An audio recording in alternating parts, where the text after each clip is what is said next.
Okay, I'm not going to try to hit you up with some kind of hook line here.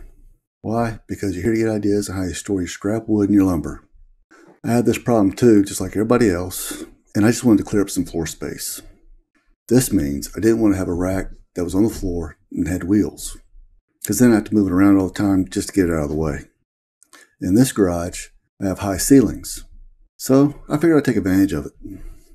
Instead of keeping the lumber on the ground, I'd go up. Anytime during this video, if you feel the need, go ahead and hit the subscribe button for me. Hit the like button, let me know you enjoyed the video, and the bell so you can get future notifications of videos.